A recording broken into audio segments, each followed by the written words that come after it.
Ya. Buenas tardes a todos, a todas, a todes. Les damos la bienvenida a esta tercera sesión de nuestro seminario bilingüe que trata temáticas sobre justicia social y prácticas inclusivas. Esta actividad está enmarcada en el proyecto FONDECYT de iniciación que dirijo, número 111-911-94, que se titula Exploring Didactic Strategies that Respond to Diversity and Guarantee Social Justice in Chilean EFL Classrooms. Se trata principalmente de un estudio de las percepciones de profesores de inglés que trabajan en escuelas socialmente vulnerables e intentan transformar vidas mediante las prácticas inclusivas.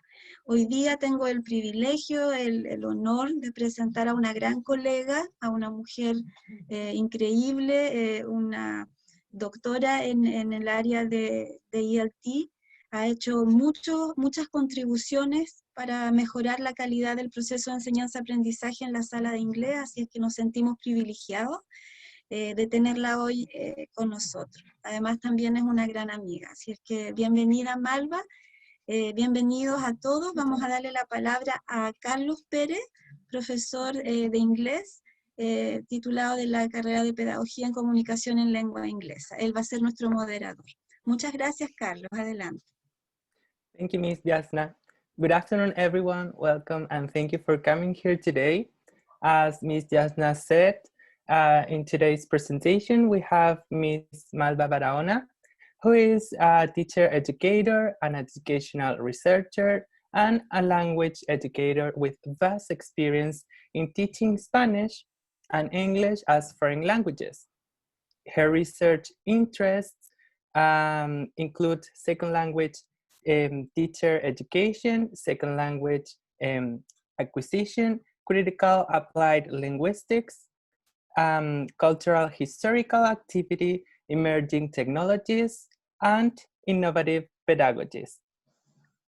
As far as her studies are concerned, she holds a bachelor's degree as a teaching English as a second or foreign language instructor from Universidad Metropolitana de Ciencias de la Educación. She also holds a master's degree in applied linguistics from Universidad de Chile and a PhD in education from the Australian National University. Her research lines, her work draws on social cultural perspective and cultural historical activity theory. She has undertaken research on EFL teachers' beliefs, teachers' learning, teachers' identities, ethnography, affordances and constraints of the practicum, university school partnerships, language learning policies, and the use of emerging technologies in foreign language teaching and learning. And finally, as far as her work experience, she has worked as tutor in Spanish language learning and teaching, lecturer in issues in applied linguistics, researcher. She is also a researcher fellow and associate lecturer in Pontificia Universidad Católica de Valparaíso, and currently she is an associate professor in Pontificia Universidad Católica de Chile. In addition to that, I would like to mention that at the end of the presentation, 2 books will be raffled. On the one hand, we have Nadie dijo que era fácil, escuelas efectivas en sectores de pobreza, 10 años después, and Let's Go for English in 100 Fun Ways by Ms. Jasna Gilorm.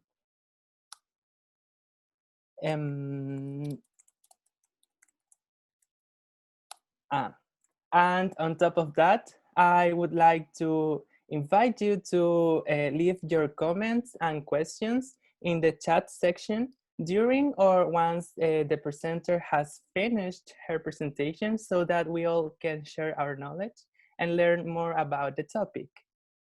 So I would like Ms. Malba to start her presentation and enjoy it. Thank you very much for such a lovely presentation. And well, I think I have never had such a long introduction. I feel that I'm getting old. That's the reason. Okay. Well, thank you everyone for coming and for being here on a Friday evening, just previous to the referendum on Sunday. And I'm sure many of you would like to be doing something else, and instead you're devoting and you're investing your time in this work. So I really appreciate it, and I hope it's worthy for everyone. And so I'm going to share my screen. Oh, yep. The idea is that we can start talking. So this is the topic of today's presentation. We're going to deal with translanguaging, and I'm going to explain a bit of what it's about. Yep. First, before we get into translanguaging, we're going to discuss about the only English policy, and I'm not referring specifically about the English policy in Chile, but in more broadly and what it means in terms of second language acquisition. Then we're going to get into translanguaging, and we're going to see some benefits of translanguaging in the classroom as an inclusive practice, thinking of a social justice perspective. And we're going to provide some examples of translanguaging in action in foreign language classrooms. So there will be some practical issues too. And this is based on studies that we're finishing this year, and actually has had different stages. And I have to say that translanguaging has never been the focus of the study, but it has emerged as one of the results of the study that I'll tell you later. Okay, so before we start, I would like you to go to Menti. So menti.com, or you, with your phone, you click, well, you can click. Now, I probably could send that on the chat, if that's easier. Or you can go to Menti and put the codes 404685, 404685.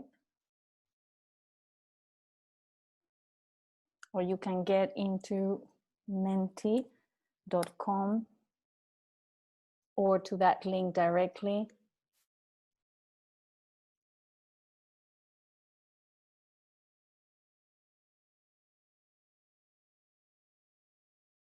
So if you go to menti.com, here you have to write the code that I forgot what it is. Do you remember the code?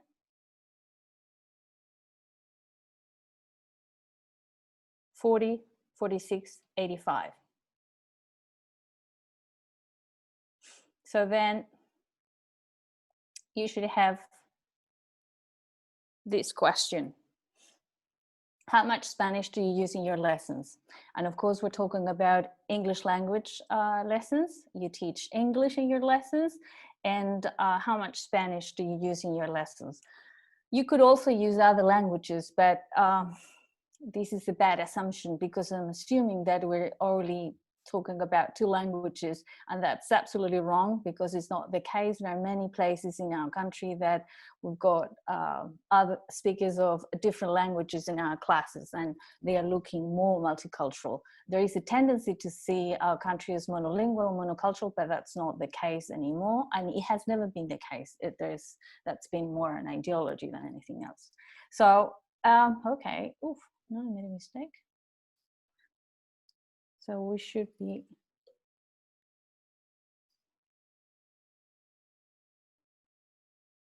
so there we have 10, 20%, 30.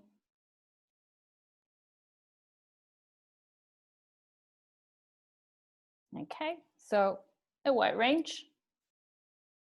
Yep. 10, 20. Yep. I would be interested to know if people, who are you? That would be and that's kind of something basic every time we teach. If we think about who are our students, right? And in this case, I don't know who you are. If you're student teachers, or if you're in service teachers, if you have been teaching English for 5 years, for 10 years, for 1 year, or for 10 minutes, because I think there would be different answers according to how long you've been teaching English in the class, and of course, different contexts. If you teach children, young children, if you teach, I don't know, secondary students, if you teach adults, university students, or if you teach privately, senior students as well, etc. Yeah, okay. And then we have, I want you to answer this. You have to, did you do this second one? That you have to order. What purposes do you use L1? To give instructions, classroom management, what would be the order of those ones? To explain complex vocabulary structures, yeah, that would be number one. To create supportive and enjoyable environment for learning. To connect with students emotionally.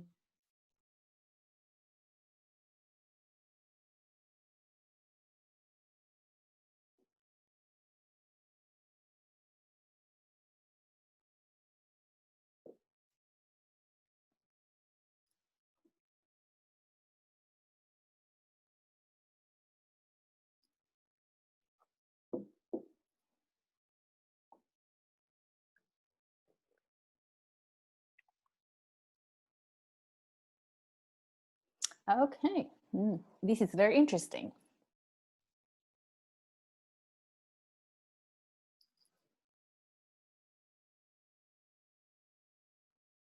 Yeah, very interesting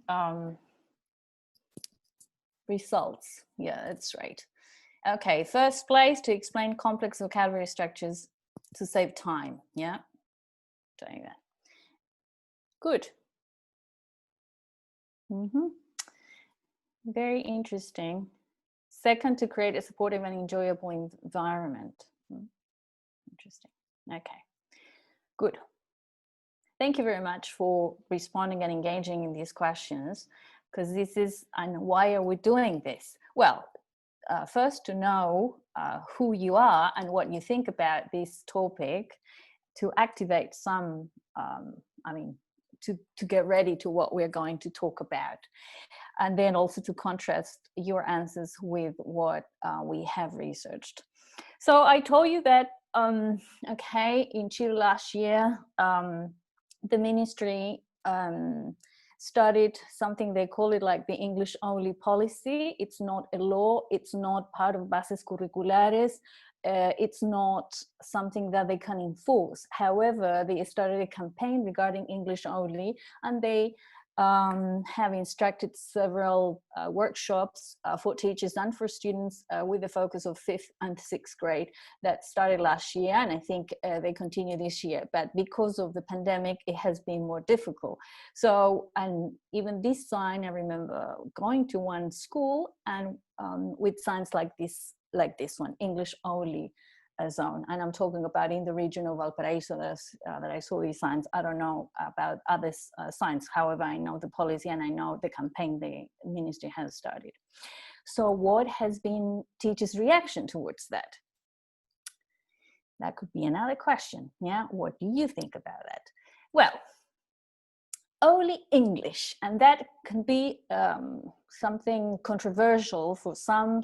For some others, it's like I have read or some teachers have told me, but look, isn't that what we're supposed to do? Isn't that what we're doing? What is special about it? Why is it that now the ministry is saying that? Why is it that we're talking about this? I don't understand. Or some others saying, well, actually, that's very bad. That's limiting because this is Chile and we are teaching English as a foreign language. So it's contextual factors, and Spanish is our mother tongue, and there are other languages as well. So it cannot be just limited to English only. But what does research say?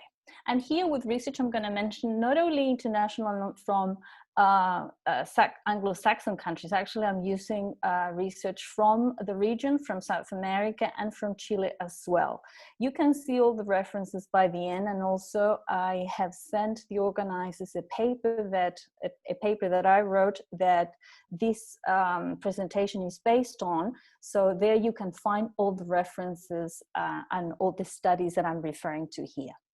So yes, why is this only English? The research says that yes, actually to learn a language, to learn a foreign language, you need large quantities of input, a lot. So it's not just listening to once a week, but a lot, large quantities. And students need to listen actively to acquire L2. Well, we could have a whole session about what this means and what listen actively means. But definitely it's very clear that large quantities of input is necessary to learn a language. But it's not just input. Students need to interact using the language. Yeah, interaction is super important. And here we've got, so on one hand, we've got what it was called the input hypothesis, then we've got the output hypothesis and interaction. Yeah, Long, Swam, and others have taught, have done lots of research that demonstrates that students need not only input, but also opportunities for output too, and engage in collaborative interactions. And this is the issue here, and that's probably the main reason why the ministry established as a policy, the English policy. Results of CIMSE 2017 demonstrated, and this was with year 11 students, that students with higher proficiency levels, they did a correlation, and they demonstrated that those students with higher proficiency levels had lessons in English, and teachers were proficient in the language. So they said, here there is a factor. So in classes where English is spoken and teachers are proficient in the language, results are higher. However, and these are the however. We have to contrast this. We talk that input is not enough because input needs certain characteristics to be comprehensible for students. And for that, teachers need to use a wide range of strategies to make it comprehensible. And we said, even if your input is comprehensible, it's not enough. In EFL context, interaction and engaging in meaningful collaborative interaction is not easy. It's hard, it's difficult that they can interact in the language, using the language, because it's not natural. It's not something that automatic takes place in our classes. And regarding results in CIMSE, we have to be very careful about when we analyze the results, because CIMSE results show, and it has been showing a systematic, it has revealed social inequality, and it's an issue which goes beyond English. So when I mentioned the factor that the ministry said that, okay, students with higher levels of English is because they have had classes with where English is spoken. But also there are other factors there. What kind of schools? Most of those students went to private schools. Okay, you would say, well, the administration, but it's not only the administration, it's the number of hours, is the number of hours, the number of years, the materials used, and many other factors. So it's not just kind of the use of English in the class, it's also social structures. So if we consider that, yes, definitely to learn a language, the language needs to be spoken, the language needs to be listened to actively in the class, there are ways to do it. So Krashen, that he said this a long time ago, but since that time, since the 80s, we have had a lot of development regarding this in second language acquisition, and some strategies have been taken to the classroom regarding making input comprehensible, and as we said, not only input, but also considering comprehensible interactions. So one thing is to make a comprehensible language, but we need to scaffold conversations, we have to create context for comprehension, and we have to create comprehensible interaction. And of course, that students feel that they can make errors, and you yourself are allowed to do so, teachers. And when I said we, I'm referring to teachers of English. But, or however, so we know, yes, we have to speak English. Students have to speak English in the class so that they can learn English. But, and teachers agree with this. However, teachers still continue using L1. Why? Yep. Why? What are the reasons for this? Again, what does research say about this? For what purposes do teachers use L1? So remember when you answer why, for what purposes do you use L1? And most of you wrote to explain or vocabulary and grammar. Well, the same reason that the same purposes that some other studies have confirmed too. The same with complex structures, but also to create supportive and enjoyable environment. That has also been present in other studies. Same thing that some of you answered to. And why? Some studies have revealed that some teachers are not confident about their students. So they feel that students will not understand what they're speaking. And also they feel that students are going to mock them. They're going to make fun of them. So that's another thing why teachers do not use L2 and they go back to L1 all the time. As I said, lack of confidence to deliver the lesson in English. And here, this is also controversial, lack of proficiency in L2. In many, there is part of discourse, there is this belief that teachers do not use L2 in the class because they are not proficient enough. Their English is not good enough. However, and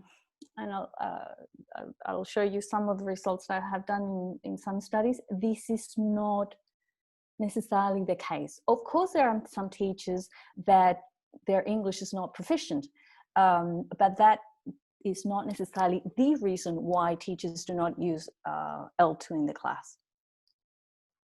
So here we've got the purposes, very similar to what you responded, and also some of the reasons why teachers continue using L1. So probably I could have asked you as well, why is it that you use L1? Not for what purposes?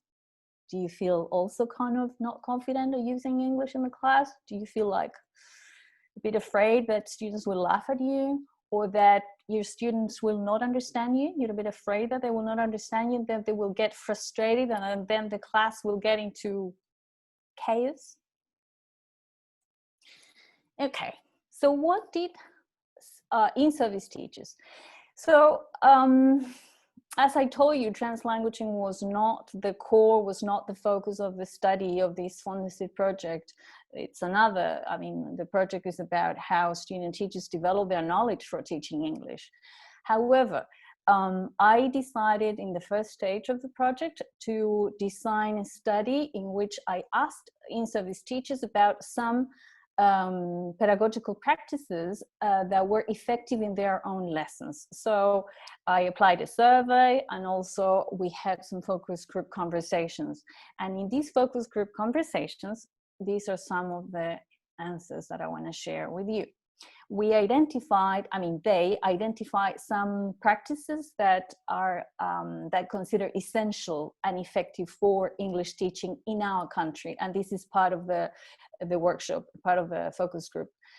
And so, as you could see, facilitating language comprehension, that was something very prominent in teachers. They agreed with the idea that teachers not only have to use the language in the class, that's say not only using English in the class, but also facilitate comprehension and engage students in interaction. Yeah, and as you could see here, they gave different ideas of how to do it.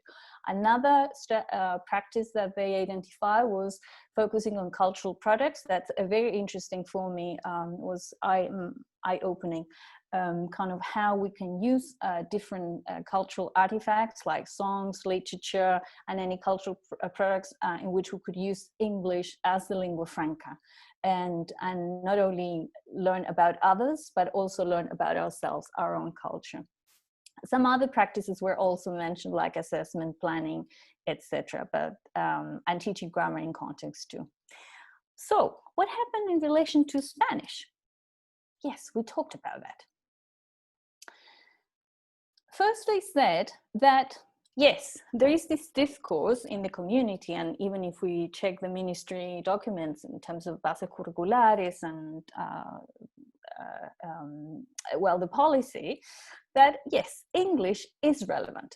However, when we look at resources, when we look at how curriculum is implemented, we see that it's not very coherent with that discourse. And with this, the teacher said, for example, the number of hours, 1 or 2 hours per week, the number of students, and of course, the type of materials. It makes it very difficult to achieve that. And regarding specifically use of Spanish, here there was a debate. I had a focus group, and teachers started debating about the use of Spanish in the class, when to use it, how to use it, etc. And this teacher gave an example of how one student shouted at him in his class, "Hey teacher, no entiendo, si estamos en Chile, ya, pues hable español." So very frustrated, and he was kind of calling the teacher like, "Come on, you are putting me, you're isolating me." So yeah, he gave this example that it could be very frustrating for a student if you do this only English, if you implement only English in the class. So another teacher in that discussion gave a suggestion that maybe Spanish can be used in certain moments of the lesson. And students can participate and develop their critical thinking skills. The idea for him was not to force students, but to engage them. And otherwise it will be silent. And we don't want our students to be silent, of course. Study 2, student teachers. In this case, as I said, this is the focus of my study. It has to do with how teachers learn to teach. That it's been my preoccupation in the last more than 10 years, I would say, and it continues to be. I'm always, not always, but that's the focus of my study. Why and how actually student teachers learn to teach English. And for that I have studied different factors. But in this case, I implemented a pedagogy to teach student teachers how to facilitate target language comprehensibility. Because according to actually Freeman, he talks about English for teaching, that instead of trying to educate teachers with a C1 or a C2 level, which is the general proficiency level, we should actually aim at educating teachers with a knowledge of teaching, this concept of English for teaching, and with specific kind of discourse that it's the one used in the classroom. So, and for that, we designed an intervention, and we taught our student teachers how to facilitate target language comprehensibility. We interviewed them, and we recorded some videos in their practicum, and then we analyzed those videos, and we saw when they used Spanish. And some of the purposes, you will not be surprised, it was very similar to what you and the in-service teachers already said, that they use Spanish for explaining concepts, supporting and checking comprehension, giving instructions as well, activating previous knowledge too. and focusing students' attention on the objective of the lesson. These are the purposes that they mentioned as the purposes for using Spanish. In this case, here we've got a quote from one student teacher. Maybe I'm going to be quiet for 20 seconds so that you can read that quote.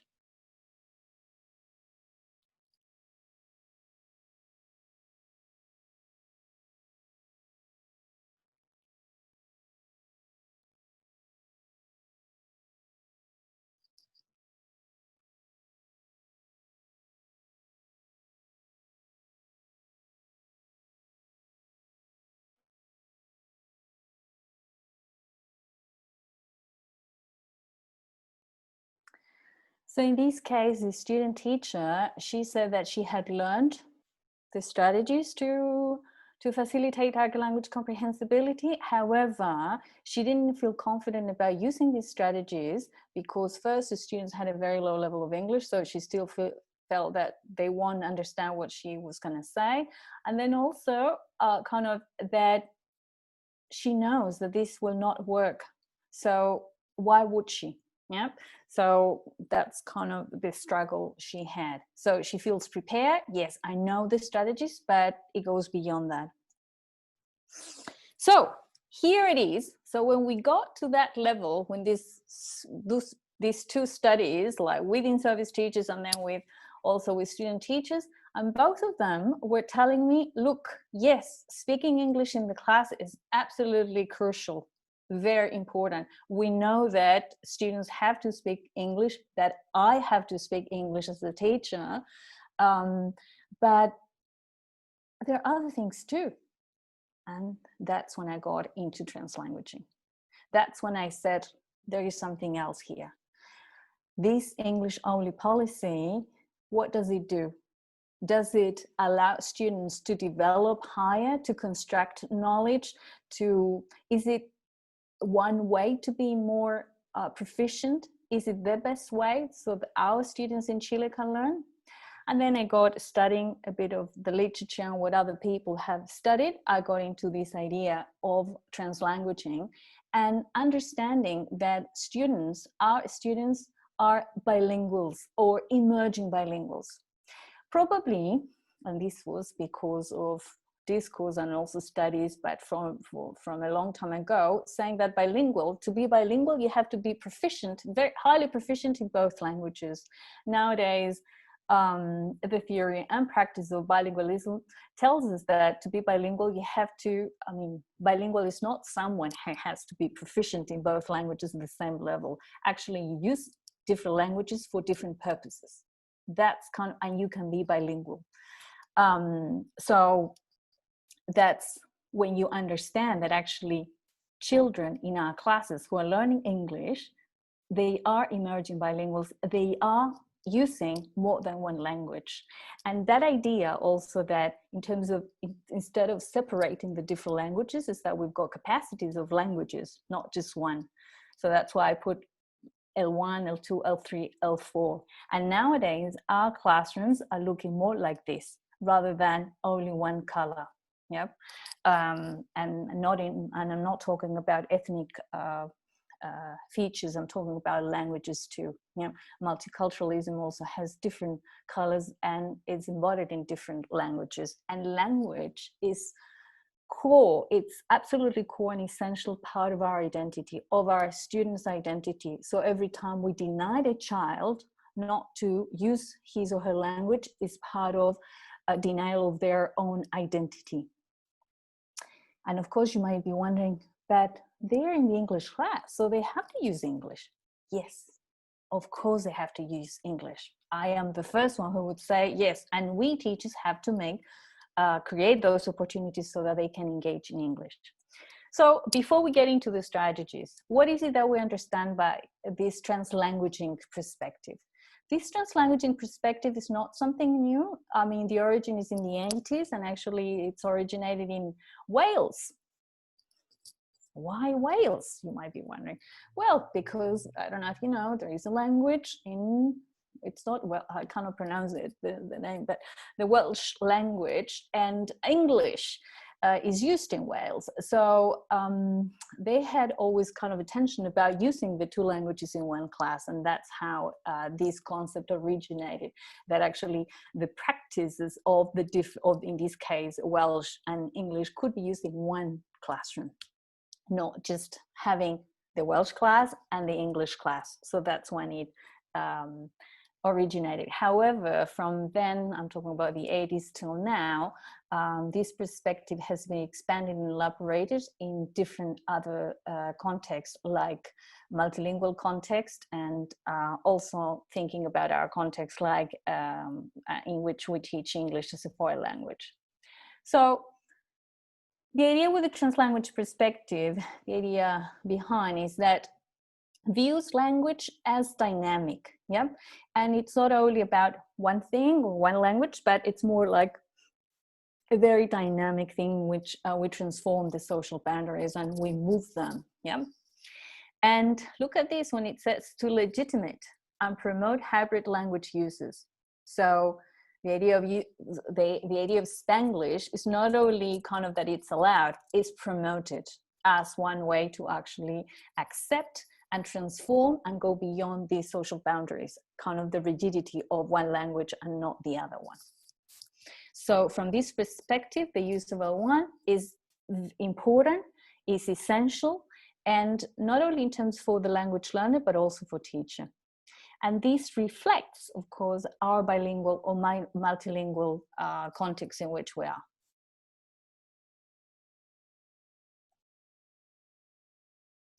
So translanguaging as a pedagogical practice, one of the things that it could be visible when we take a translanguaging stance in our classroom is that students and teachers use and alternate languages for the purposes of receptive or productive use, as we will see with some strategies I'll show you in some more minutes. And it goes beyond code switching and translation, because that's something you might be wondering, oh, this is when I switch into Spanish and then into English, into French, into Creole. Yes, because the idea here, it's not that you switch into another language, like kind of, it's just a translation of things. That's why people talk about translanguaging like a stance, because it's a process. And here the important thing is that you consider students as bilingual students, and they perform bilingually because we've got different languages as resources, and then students pick and use those resources they have. It's not just one way. So, and this is part of a multimodal myriad of resources they have in the classroom, including, of course, the revealed and demonstrating the different skills. And this translanguaging perspective challenges the view of language learners as deficit. And this is very important.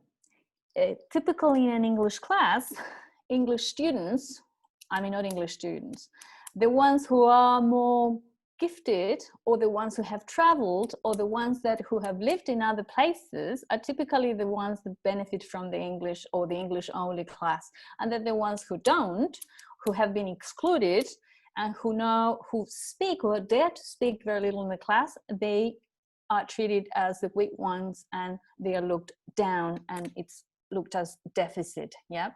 So the idea with the translanguage perspective is actually to create a more inclusive discourse. That's why I think translanguaging perspective is and should be considered an inclusive practice. And as you said, why is that teachers use Spanish? Because they want to create a safe environment, an engaging environment. They don't want students to be silent. They want students to participate. And for that, yes, their own languages can be a good way to connect to them. So, how are you feeling now? So far, how are you? In a dog scale, are you number 1, number 2, 3, 4, 5, 6? Who's in number 6? Are you about to die? Yeah, kind of. Yeah, it's Friday evening. Yeah, 4. Carlos says it's 4. Yeah. Number 1, very scared. Yeah. Number 5, I don't know if 5 is angry or what, or upset, something like that. Yeah. Number 4, very happy. And what about 3? What's that? Yeah, I know. Yeah, it's weird. Okay. Well, I hope you're not neither 5 nor 6. Yeah, but well, probably you are in between. This is the time that we kind of stretch a bit, and that's why I'm doing it, because I've been talking for like more than 30 minutes already, kind of about 35 minutes. So yeah, that's why I stretch a bit so that I can, yeah, and the pictures also help to kind of laugh and to break a bit, especially after talking all about that translanguaging perspective, that it's kind of confusing. Yeah. So now I feel a bit better. I'm going to have even a sip of water. And we're going to continue. And now we're going to get into the strategies to use translanguaging. How would this look in the class? Which I'm sure teachers are looking forward to. And as I said before, the idea of translanguaging as an inclusive practice. Why? Because we include their cultural understandings. We include their cultural, the identities and languages from home. Yep. So it's not only the culture, the valid culture or legitimate culture that it's taught at school, but also the ones that bring at home. And always that considering that students' families and communities are sources of knowledge. Is not just the school, but their communities too. And of course, it's not to remind ourselves that the classroom should be and is a democratic space where teachers and students co-create knowledge and challenge traditional views, actually. And of course, if we're interested in promoting social justice, this is one way to do it, to respect our students' communities, their languages, and their cultures. So let's see some strategies that we can use if we think translanguaging could be a valid perspective in our classrooms. Well, yes, teachers could use L1 in specific moments in the class, as Jorge, another teacher in one of the workshops, suggested, that teachers, and this is something teachers should plan. I mean, for classroom management, if you're going to tell off students, maybe it's not a good idea to tell off the student who has misbehaved in English. It will be kind of awkward for him. He would feel bad, and also he will not understand what you want him to change or to do differently. Using lots of cognates, that's a good thing. And the idea of using multiple modalities. Yep. And I know Jasna is an expert in this, using the different type of multiple modalities, and this goes beyond kind of the more or the better known as kinesthetic or visual auditory. It is to include other languages too. Yep. And checking comprehension not only through I teach student teachers how to use different types of questions to ask or to confirm students' understanding of what they are saying, or instructions, etc. But those questions could be done, and that's what it's like translanguaging, using concept comprehension questions in English and Spanish, but not the idea of code switching, which you switch to Spanish and then you do this sandwich technique, Spanish, English, Spanish, and things like that. That's very confusing for students, and also they do not understand the English you're saying too. So you have to be quite careful about that, and you need to be proficient in doing those things. We said that speaking, yes, very important, but for that you need to provide sentence starters, formulaic expressions, etc. And of course, depending on the level you will have to scaffold the different stages. Yep. Translate mid and low frequency words in intensive reading and listening. Yeah, of course, not everything. Of course, you cannot, I don't know, translation of articles would be kind of funny if we're talking about intermediate class, but other more difficult words, and that it's not the focus of the class. This is very, very important regarding kind of translanguage and also social justice perspective. Has to do with the content and tasks, that they have to be relevant. So topics that are relevant and meaningful for them. And this is it. So that's why we said at the beginning that teachers need to use L1 specific moments. One moment could be interpretive task. So interpretive task, it means like they use either a listening or reading, which is beyond the students. I mean, it's more complex, but it's super interesting and very relevant for what they are studying or they want to explore that topic. And they can get that, but they can understand it, but it would be very difficult for them to discuss about it. So then in that case, it would be an interpretive, and they can do that in L1. Other strategies. Reading in L2, analyzing what they read in L1, I said that. Also, when you do projects, this is something natural they do. It's not that you don't even have to plan it, because this will happen no matter what. If you ask them to do a project about anything, I don't know, I was thinking about a project and we did something in relation to racism. For that, they will read in Spanish and in English too. Grouping, very important, yep. And this is something that happens anyway. Every time you group students, students will speak Spanish. Of course, you can, for example, give them roles. You can also give them a template they can follow, all that, and that will help them speak English. But when they, for example, agree on the roles or agree on who's going to be the speaker in front of the class, all those things are done in Spanish. If you forbid them to speak Spanish, probably you will have a silent class, and that's not what you want either.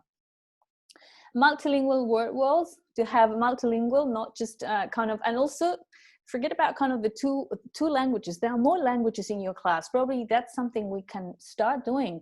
Okay, what languages do your students speak in the class? Also going around the neighborhood, looking at how many languages are spoken and who lives around there.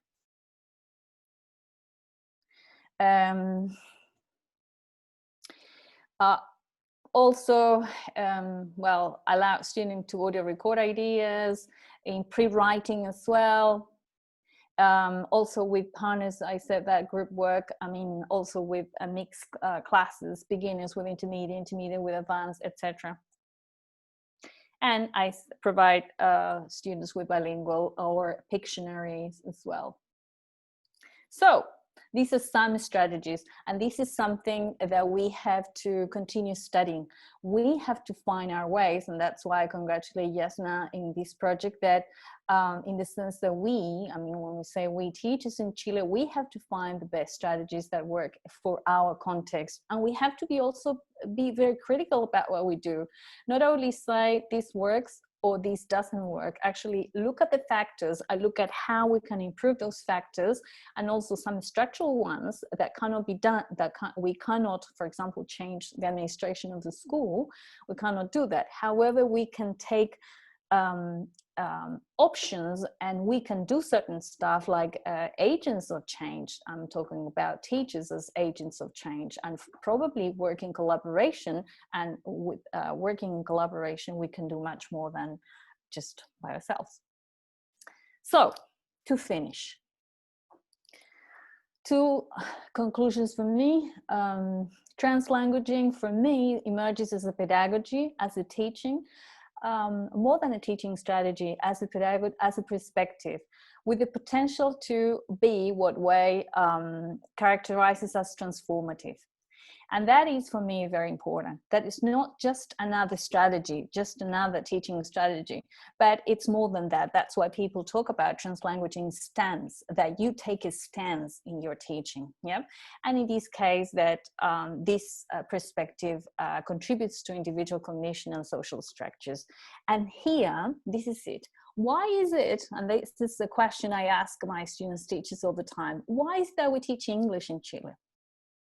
According to bases curriculares, it says that, and the policy, the general policy about teaching English in Chile, it says that we teach English to allow students to be part of the global world and as as a tool for economic development. That's very pragmatic. When you tell that purpose to fifth graders, sixth graders, what do they say? Who cares, they would say. And that's also wrong because, wrong in the sense that economic development cannot be the only purpose for learning a foreign language. There are many other purposes.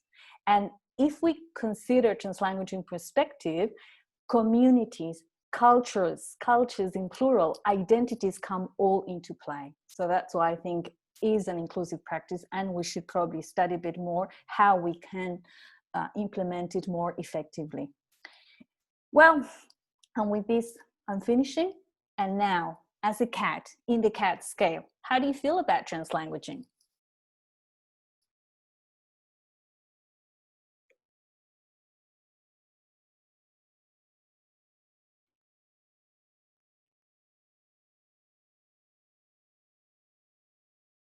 Six is sleeping. 9, I don't know, kind of hiding. 8, look at 8. 7 is a bit scared. Oh, 1 star, 3. Yeah. Okay, thank you very much for your interest, and that you've got my details, my email, also the information about the studies that I have done, part of the project. You can read about them here, and well, if you need anything, you can write to me. Thank you very much.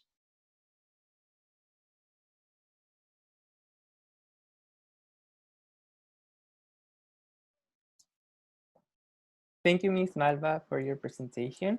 I would like now to read some of the comments of the audience.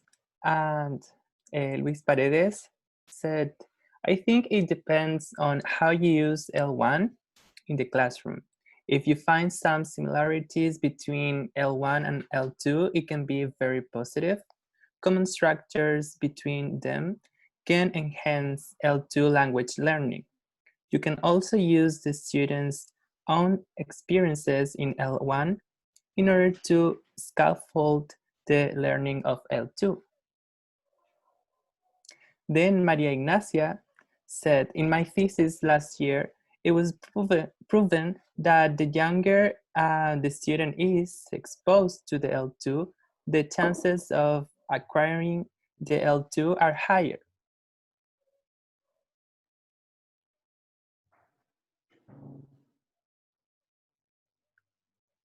And then Luis Paredes again asked if you would mind to send the PPT that you used for your presentation. And other people thank you for your presentation. Thank you. What about any questions? Yeah, would be good. Or if some teachers want to, I don't know, express comments. There's a new comment. And Maria Victoria said, there's a need for teachers to change their perspective towards EFL teacher. The widest the variety of resources, the better. The general belief is that they perform poorly when they use the L1 in the classroom. But there we have these new trends, such as translanguaging, to provide a theoretical basis to support your decision. Then Andres Gutierrez said, I'm glad we are having this discussion because the program English in English seems to be very biased. I've been reading some things about translanguaging and totally agree with Kanagaraya that there's a dominant monolingual perspective towards bilingualism. The word out of the classroom is multilingual? Carlos, can I go? I mean, because I'm looking at, I was looking at Estefania Neida's comment, the last one. Yeah, which is about kind of saying, but how can we include this pedagogy if one of the new teaching standards requires teachers use English 100% of the lesson time? If I'm not mistaken, that's not true. There is not a teaching standard that requires teachers to use English 100% of the lesson time. For the standards for teachers, I mean, for graduates, says that they need to have a proficiency level, which is the C1 level. What happens in the class is another thing, and this is what I started talking about, the English only policy that the ministry launched last year, and they have, I know they have done different workshops with in-service teachers and also with student teachers and universities about the English policy in 5th grade and 6th grade. However, it's not mandatory. It's not mandatory. I mean, it's important that we teachers, and that's why we teachers need to empower ourselves, and also we have to kind of work together in research and also kind of looking at our own practices so that we can have, and we find our own ways to actually do it. Then there's another question from Daniela. Mm-hmm. She asks, what can teachers do when the school's policy goes against translanguaging? Some schools forbid teachers to use Spanish, and others strongly discourage teachers from using English for an important part of the class. Yep. And yeah, and and also someone says, I mentioned UTP.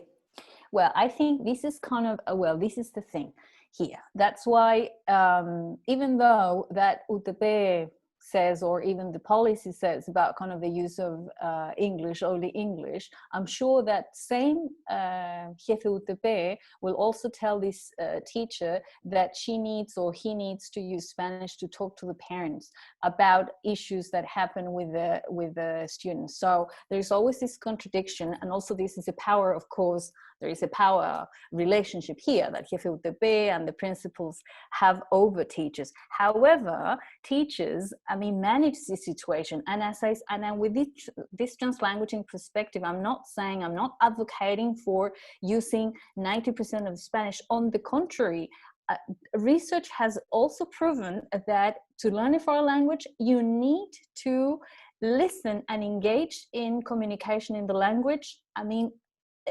enormously. However, with this perspective of translanguages is to bring and to respect the language at home and to bring that into the class and use it for very specific purposes. So that's the conversations that school need to get with the jefe UTP, with the principals, and with other teachers, and see when you can establish that Spanish can be spoken. I don't know, do you tell off your students in English? I don't know, I'm asking. Kind of yes, no, why not, etc. So those questions probably at each school have to be answered, and with teachers, of course, and the principals, etc.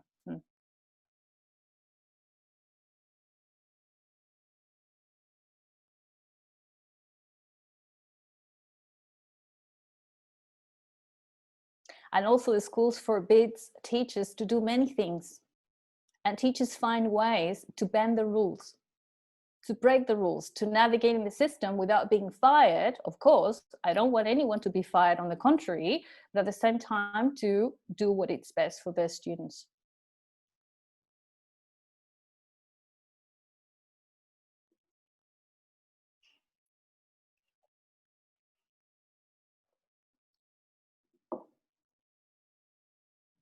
Yeah, and kind of for example, it's not much when you engage your students in doing projects and they have to read about, they have to find information and do research about certain topics of their interest. For that, even if you give the material, they will read or they will find materials in different languages, and that's something you won't be able to control at all, and it's not actually beneficial.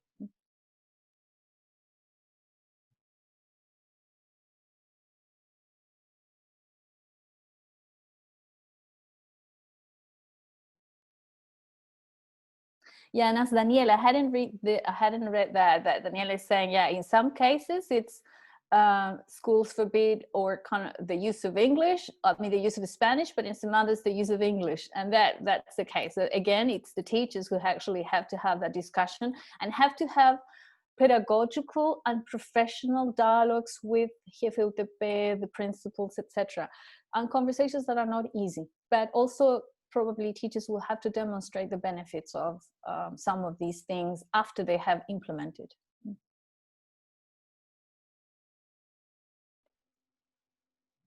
Excuse me, can I use the microphone? I think it will take me too long to write the question, if that's okay.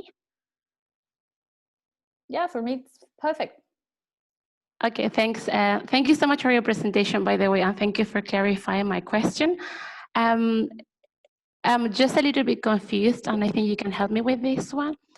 I was asking about the teaching standards because I read that document from the Estándares Inglés, and in one of them, I think it's, sorry about this, Estándares Disciplinarios number 6, and then within that one, number 8, sorry to be so precise, I just wanted to refer back to the document. It says that the teachers se comunican en inglés en forma efectiva el 100% del tiempo en la sala de clases. Not that I'm for that, I don't think I'm in favor anyway, and I do like the idea, that we should acknowledge our learners' first language, but that's my confusion about this teaching standard and, coming up with the idea of promoting translanguaging, or not promoting, but using it as a resource so to acknowledge students' first language. Well, the thing is that, okay, this is the thing, and this happens with curriculum, with any policy here in the world, etc. One thing is that what the book says, another thing is what happens in the classroom. And even a kind of, first it cannot be mandatory. It's not mandatory, there is no enforcement, there is no, how can I say it? It's not, you're not gonna go to prison or they're not gonna fire you because of that. And evaluación docente, which is based supposedly on that, it doesn't follow that. That's why I'm saying that it's not mandatory. That's what I mean. But of course, I'm not the minister, by the way, so I'm not representing anybody. And of course, neither way, I'm not telling you do against the ministry. And also, I'm not part of the ministry to tell you, you have to respect this or you have to follow this all the time. And probably universities, and in terms of teacher education programs, have to challenge that and say why it has to be, under which circumstances could that be possible or not.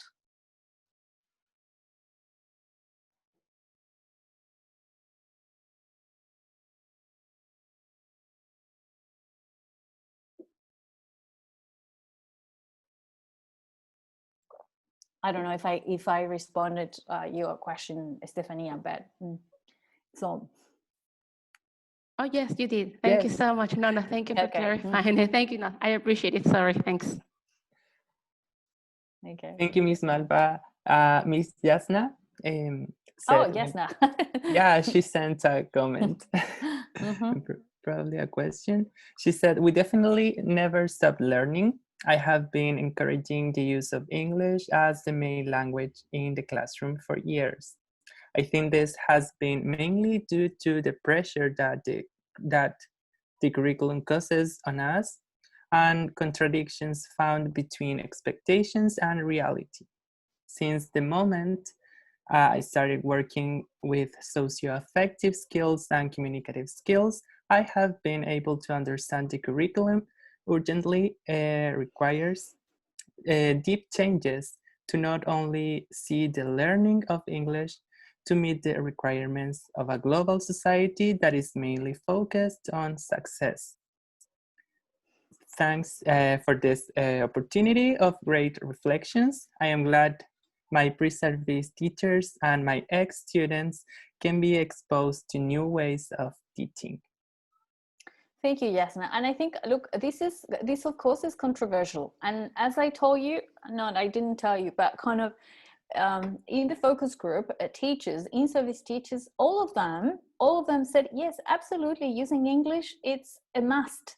And first, as Stefania was saying, it was the kind of the curriculum says this, the policy, the standards say that we need to use 100%, and kind of they said, yes, and I believe in that. But then when we were looking at kind of the practices, they were saying, oh, but what do I do regarding this and this and this? So it's much more complex. And I think, I cannot talk about kind of the document that I didn't do or something, but there was the belief, a very strong belief, that teachers of English didn't speak English in the class, and I used past tense because I think that has changed, but there was the belief that teachers didn't use English in the class because they were not proficient in English, especially because when the implementation of teaching English in Básica started, and there were no qualified teachers of English. So there was this belief, oh, this teacher is not a teacher of English, so that's why she doesn't speak English in the class. However, different studies have shown that that's not the case. I mean, I read one study just recently, it's the Chilean, and it's part of the presentation, Cancino and, but it's a study from Chile in which they study code switching. And actually they talk about how much Spanish is spoken in the class. And ineffectively, though, I have to say, it was not according to them, is an effective use of code switching. And they wonder about kind of if with the English only policy things will get better and teachers will start using more English in the class. And in this case, in that study, it was not because teachers were not proficient. There were other reasons why they used Spanish. But as I said, it was ineffective, and that's why we need to actually study these things, and we have to see the benefits and probably the limitations too, and find different ways. Oh, this is it. Do you think translanguage is beneficial for children? I meet a lot. Yep, focusing. Yeah. What are we talking about here? Yes, the use of translanguaging is advisable on all grades, and you do it naturally. If you think about, we're talking about first graders, second graders. If you teach first graders, you will probably have to go with them to the toilet, or more than once, things like that have happened to you with little children. And I'm sure if you take them to the toilet, you will not use English with them. They will get, of course, scared, and of course it would be not appropriate. Probably that's an extreme case. But of course, and children can also understand that there are different languages, and they, actually what happens with little children is that it becomes even more natural. And certain cases they would use it more naturally, and they would, for example, sometimes when they are very little, they would use some words in Spanish and some others in English, because that's how they learn it first, and then they would use others. So yeah, with children, of course it depends. What I have seen with little children, it's that of course the curriculum is very much focused on acquisition of vocabulary, which is very good, concrete vocabulary, and we see the colors, we see food, we see etc. However, typically, unfortunately, it's taught in a very isolated way, so students learn how to say colors without saying. They are not describing, so kind of social function is important there. And actually that's something probably we need to focus a bit more, and translanguaging can help us probably. That's something we need to study. That's why I invite actually so that you can get engaged and study these things, study our own classes. And do not be condescending with our own teaching. I would say that we tend to be, I mean, it's okay to be good, I mean, to appreciate and value what we do, but we also have to be critical. And sometimes what we do is it's not necessarily beneficial for our students. And that's why we need to do more research.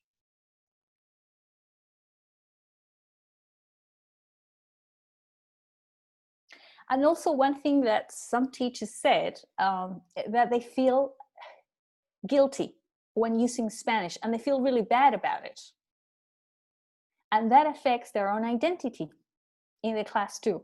Or that they feel bad or guilty because they are not, I don't know, they forgot words in English, or their level of English was not very good, etc. Or with emotions. How do you deal with emotions in the class? With bullying, for example. If you've got a case of bullying and you see it in your class, what do you do in that case? Will you continue using English?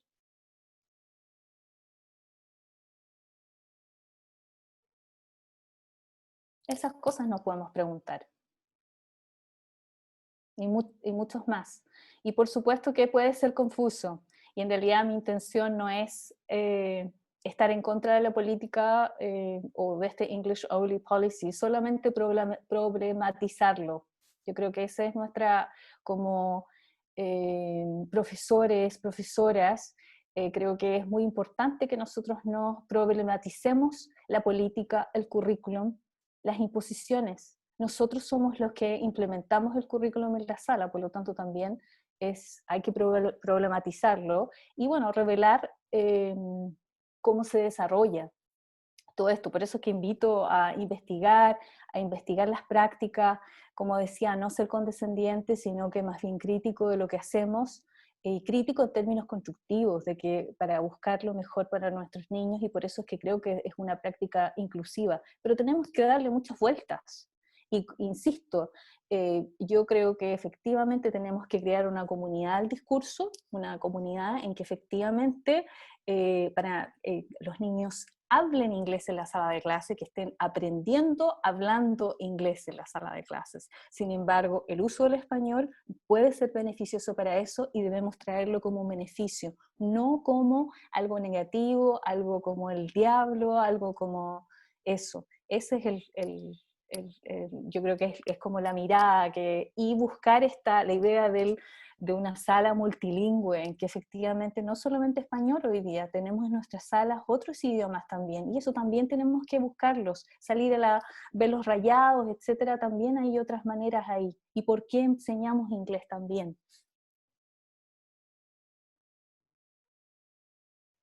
Oh, could I say something again? Sorry about this. I think you are 100% right. Like, I also think it's really important that this comes from the ELT programs. I can see that you and Jasna really, acknowledge the use of BL1 our learners so they can communicate. But in my experience, I mean, I finished university time ago, so things have changed so much. But I think it's really important that teacher educators also acknowledge the importance of using Spanish. I think it comes from university, if you know what I mean. I'm not trying to blame anyone. Yes. What I mean is just sometimes I feel when I was at university, my teachers were very strong, were really for the use of English only. So then I felt using Spanish, I felt, as you said, I felt guilty because I was being taught to teach in English and then I was using Spanish. You see, I mean, I can see people here that are much younger than me. So I don't know about the experience, but I think it's really important that what you are saying, it also needs to be, heard by teacher educators. They need to know about this as well. Yeah, you couldn't be more right. I mean, you're absolutely right about that. And actually one study, Donoso, if I'm not, today is on my day, I'm not remembering names of colleagues and I should. One study that was published by the beginning of the year, and he kind of did with pre-service teachers, and all pre-service teachers said kind of how their teacher educators impose the view of only English in the class, whereas in their case, they thought all the opposite. Yep. I have worked with student teachers all my life, so I know kind of in terms, that's the focus of my study actually, how teachers learn to teach. And from that perspective, and that's why I was doing, and I'm continue doing, this pedagogy, so that they could learn different ways to make not only language comprehensible, but also that they could engage students to interact in the language, using the language. And in that Spanish also has a role, but as part of it. But of course, the university is still kind of the view that actually that lessons should be taught all in English. However, one reason, very important reason why student teachers do not use, use Spanish in their teaching has to do with lack of confidence, and also lack of knowledge to make language comprehensible and to make to engage students in interaction. One of the studies, the one that I was referring to, reveals very clearly that student teachers didn't know actually how to make, for example, questions, to comprehension questions, comprehension checking questions. And then when they learned them and they became more proficient, they could do it much better. And they felt like, oh, now I can do it. Students can understand. Yeah, that's kind of one way. So one way to also tackle this is actually teach future teachers how to engage students in the language. And that's something that probably teacher education programs haven't done very well. Because we typically, and this is of course, I do a mea culpa as well, we have talked a lot about what teaching is, but also in other contexts. And this is something also about research. Second language acquisition research is minimum in our country. Most of the research is based in other contexts, not with our classrooms, not with our students, not with the number, with the hours, etc. And that every time we read a paper in our classes, we have to consider the context and then think about if that would be applicable in our context too. So, and of course, teacher educators were absolutely, I don't know if they want to blame, but of course we have to do a mea culpa.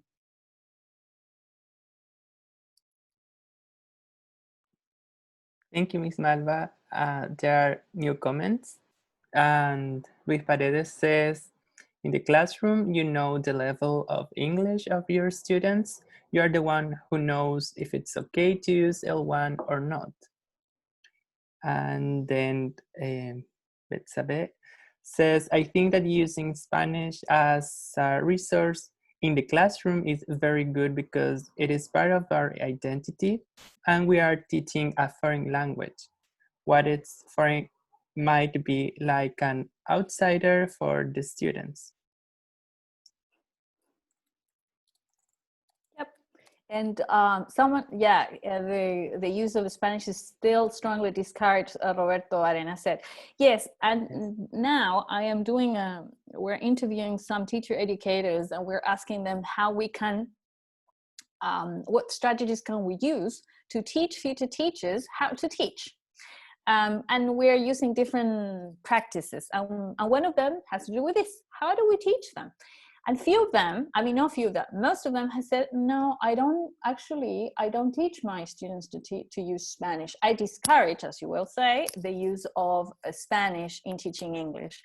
And some of them have also said that it has to be that if the teacher educator allows that, then what happens is that the student teacher only speaks Spanish in the class. And I have to say that I agree with that. I have seen that many times, that we see lots of kind of student teachers, because of different reasons, and one of them, lack of confidence and belief in themselves and the students, has to do with, and that forces them to speak Spanish instead of English in the class as well. Also, because here we've got a power relationship too. When you go as a student teacher to the school and you're doing your practicum, you're not the teacher. There is another teacher. So if you are not aligned with that teacher, and that teacher speaks, let's suppose, 20% of English in the class, and you want to speak 100% of the class, of course there is a clash, and probably the teacher will tell you, no, you cannot. And also, again, it's not just using English. And I repeat that, I mean, I highlight, and it's not just using English. It has to be kind of using English. It's to engage your students using English, but for that, you have to create comprehensible input. You have to create comprehensible, not only comprehensible, but kind of meaningful interaction and engaging, so that students can engage in that. It's not, look, we have all probably seen lessons in which you have a teacher that speaks all the time in English, 100%, as someone said there, Stefania said that, very good English. However, students were not engaged at all, were silent, no idea about what was going on. Do we want that? I'm sure we don't want that. So that's why we have to do other things. So it doesn't, for example, I would never do what I did today if I were teaching English to primero medio. Let's put it that way. I would never do it, like speaking for, I don't know, half an hour without asking questions, without having engagement, without asking them to do stuff, etc. I mean, like clarifying vocabulary, teaching expressions. That's why you do, asking them, what is it that we're doing today? Playing with pictures and all that.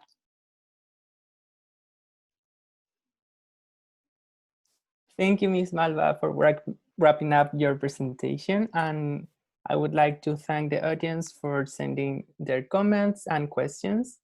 I would like to invite you to have a look at the messages that I sent, so that you can check Ms. Jasna's work on different social media, such as Facebook and Instagram. And also we have a YouTube channel.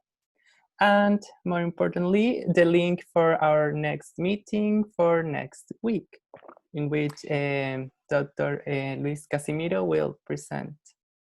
And Moni, can we proceed to the raffle of the books, so Carlos, we can have winners? Yeah, can there's... I ask something? Yeah. I just want to say something about kind of, are you going to, because some people have asked for the slides, are you going to send the slides to them, to the participants, or how does that work? We can send or share it on our social medias, so that all the participants can have access to it. Because yeah, there were some people asking for the PPT.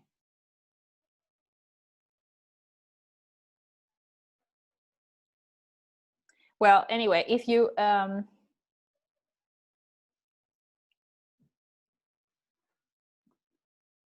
Yes, that I have just put the link on the chat, okay. and there you've got the so people can look at it. I mean, can access. Okay, Ms. Malba has just sent the link so that we can copy it and have a look at it.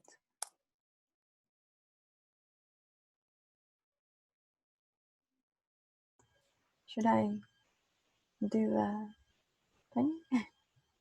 No?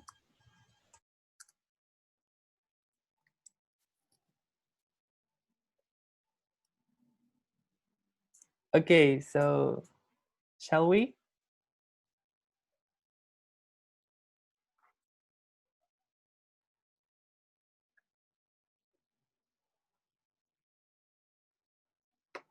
Okay, so Javiera Vargas, she's the winner of the first book. So Monica is going to contact you so that she can get your personal information, such as your address, your telephone, and the book can be hopefully sent next week. And Monique, can we go for the second one? I forgot to mention that the books from last week will be sent next week as well. so that you will have them hopefully in a few days. And Luis Paredes is the winner of the second book. Thank you for sending your comments. You have won a book. You're welcome.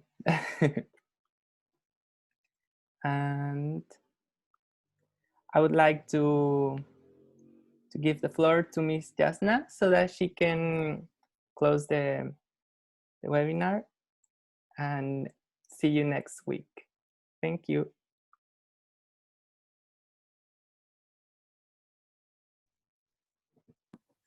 Okay, thank you, Carlos.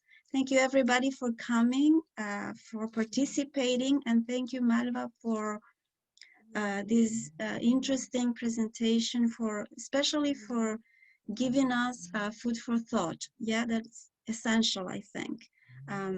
Especially when you start analyzing that usually our lessons, our classes are designed in terms of this top-bottom policies coming from other parts of the world, coming from English-speaking countries, and this is time for local teaching. So we really appreciate all your insights. Thank you very much.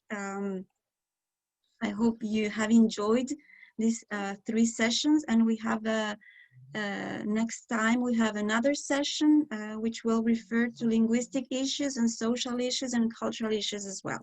So see you next week, and have a wonderful end of the week. Thank you, Malba. We appreciate everything. I'm sorry. Thank you. Mm-hmm. Can I interrupt? Thank you, everyone. Monica? Thank you very much for the presentation. I talked to Javiera, and I need her answer so I can have her information for the... We will share your paper as well, Malba. Is that okay? Oh, great. Yes, yes, Sure. absolutely. We can share it in our social media, I think, and through email as well. Yep. Yep. Excellent. Yeah, that's why. It's very good. That's it. Yeah. Mm-hmm. Okay. Okay. Thank you, everyone, for coming. Thank you, Malba. Thank you. And have a nice weekend. And I hope everyone goes and vote on Sunday. Yeah, that's the point. This is a wonderful Sunday. Yes, we are changing history, I think.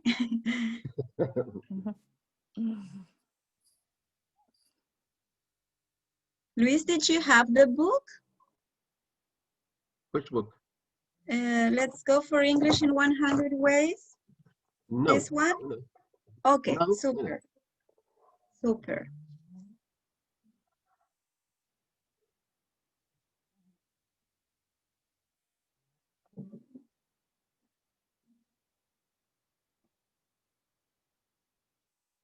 Monica, did you receive the information? Yes. Yes? Okay, so Miss Jasna, I think we are ready. Yeah, we are. No sé si se quedan un minuto para